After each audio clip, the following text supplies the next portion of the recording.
You're talking about billions of dollars sitting in the supermarket's account at any given moment, working for them, earning returns, funding operations.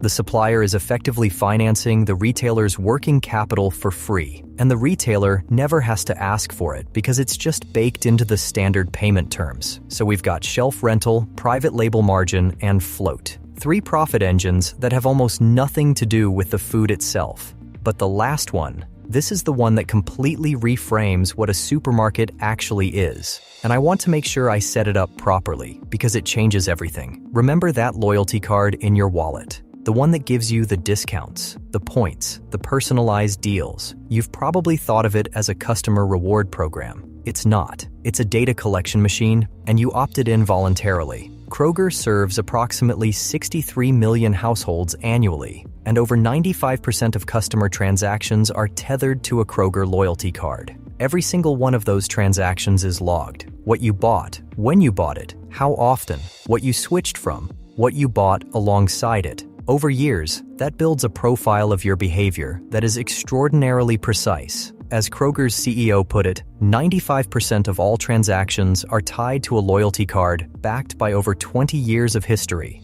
which means they can measure actual purchase behavior, not just intent. And that's increasingly valuable to brands and advertisers. So what do they do with it? They sell access to it. Kroger's over 20 years of investment in data science is enabling its fast-growing, high operating margin alternative profit businesses, including data analytics services and third-party media revenue.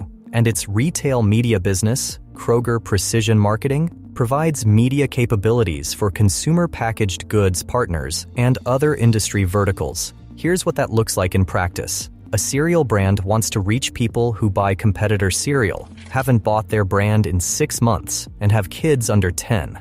Kroger can find exactly those people and serve them a targeted ad on their phone, on connected TV, on YouTube.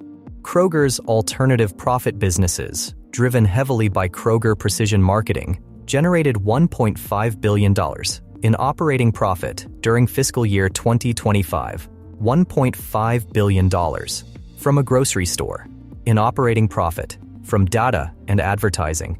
To put that in perspective, using a 1.7% net profit margin on $37 million in average annual sales, a typical supermarket generates roughly $629,000 in annual net profit. Kroger's retail media business alone generated more than 2,000 times that. That is not a side business. That is the business. And this is the reframe that the whole video has been building toward. A supermarket is not a food business that happens to collect some data. It's a high-volume logistics and real estate operation that rents its shelves to brands, monetizes your purchase behavior, uses its suppliers as an interest-free bank, and sells its own products at margins that would make a name brand blush. The food is almost the least profitable part of the whole machine. Grocery and food retail operates on extremely thin net margins, as intense price competition and high labor, logistics, and shrink costs consume most of the gross margin. Theft, spoilage, refrigeration failures, all of that eats into the food margin constantly. So the smart chains stopped trying to win on food margin. They built entirely different profit layers on top of it. The layout of the store even reflects this. The milk and eggs are at the back.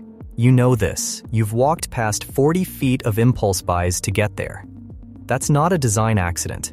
Every inch of that walk is engineered, and a lot of those products paid for their position on the shelf before you ever saw them. If you've made it this far, and this is the kind of breakdown you like, the actual economics underneath industries that look simple from the outside, drop a comment with what industry you want me to tear apart next. I read them. And if you're not subscribed yet, this is the kind of video I make regularly, so that button is worth hitting. The supermarket you walk into every week is doing about $37 million in sales and keeping less than 2% of it from the food.